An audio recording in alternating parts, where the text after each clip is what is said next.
नमस्कार श्रोता मित्रों, स्वागत है आपका मेरे यूट्यूब चैनल रश्मि की दुनिया में। आज हम चंद्रधर शर्मा गुलेरी जी की कहानी उसने कहा था कि कथावस्तु का विश्लेषण करेंगे।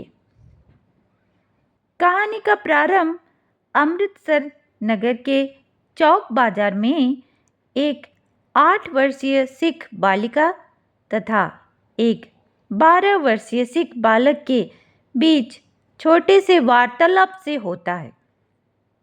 दोनों ही बालक बालिका अपने मामा के यहाँ आए हुए थे। बालिका और बालक दोनों सामान खरीदने बाजार आए थे। बालक मुस्कुराकर बालिका से पूछता है, क्या तेरी कुड़माई हो गई?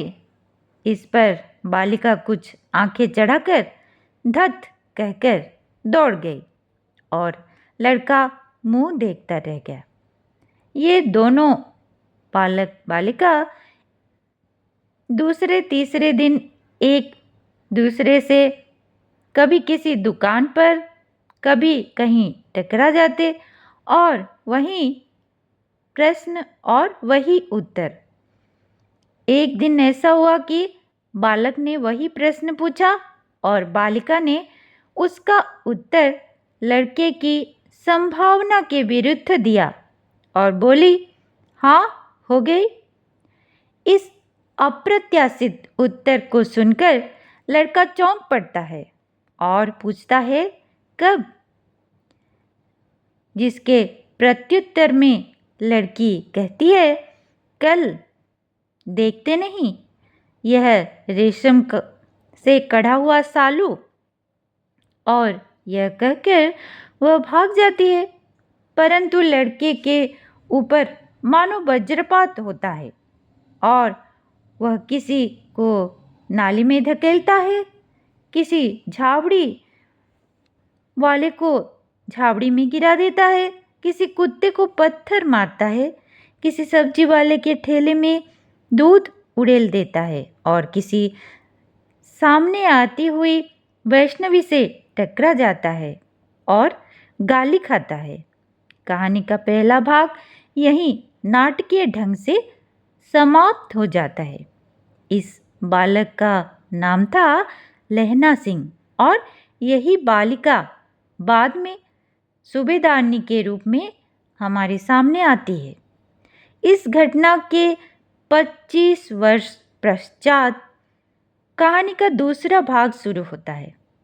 लहना सिंह युवा हो गया और जर्मनी की लड़ाई में लड़ने जाने वाले सैनिकों में भर्ती हो गया और अब वह नंबर 1 राइफल्स के जमादार हैं। एक बार वह 7 दिन की छुट्टी लेकर अपनी जमीन के किसी मुकदमे की पैरवी करने घर आया हुआ था। वहीं उसे अपने रेजिमेंट अफसर की चिट्ठी मिलती है कि फौज को लाम पर जाना है, फौरन चले आओ।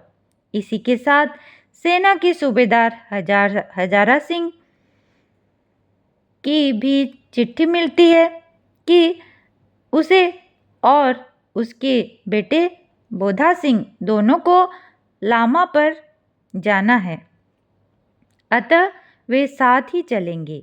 सूबेदार का गांव रास्ते में पड़ता था और वह लहना सिंह को चाहता भी बहुत था। लहना सिंह सूबेदार के घर पहुंच गया। जब तीनों चलने लगे तब अचानक सूबेदार लहना सिंह से कहता है कि उसकी पत्नी सूबेदारनी उसे जानती है और वह उसे बुला रही है।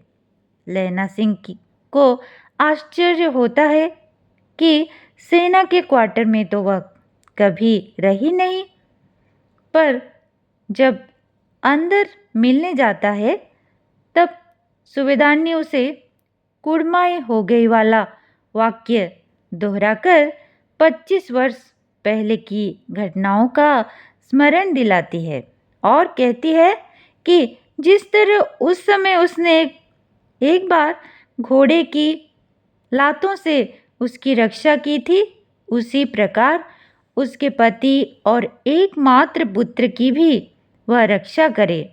वह उसके आगे अपना आंचल पसार कर भिक्षा मांगती है। यह बात लहना सिंह के मर्म को छू जाती है। युद्ध भूमि पर उसने सूबेदार हजारा सिंह और सूबेदारनी के बेटे बोधा सिंह की अपने प्राणों की चिंता न करके जान बचाई, पर इस कोशिश में वह स्वयं गंभीर रूप से घायल हो गया। उसने अपने घाव पर बिना किसी से कहे कसकर पट्टी बांध ली और इसी अवस्था में जर्मन सैनिकों का मुकाबला करता रहा। शत्रु पक्ष की पराजय के बाद उसने सूबेदारनी के पति सूबेदार हजारा सिंह और उसके पुत्र बोधा सिंह को गाड़ी में सकुशल बैठा दिया और चलते हुए कहा, सूबेदारनी, होरा को चिट्ठी लिखो तो मेरा मत्था टेकना लिख देना, और जब घर जाओ तो कह देना कि मुझसे जो उन्होंने कहा था वह मैंने कर दिया। सूबेदार पूछता ही रह गया कि उसने क्या कहा था, कि गाड़ी चल दी। बाद में उसने वजीरा से पानी मांगा और कमरबंद खोलने को कहा, क्योंकि वह खून से तर था। मृत्यु सन्निकट होने पर जीवन की सारी घटनाएं चलचित्र के समान घूम गई। उसकी यह इच्छा कि भतीजे के साथ वह बैठकर आम खाएगा, साथ ही सूबेदारनी की बात भी उसे याद करते हुए वह अंतिम क्षणों में कई बार दोहराता है। उसने कहा था, इसके बाद अखबारों में छपा कि फ्रांस और बेल्जियम 68वीं सूची मैदान में घावों से मरा नंबर 77 सिख राइफल्स जमादार लहना सिंह।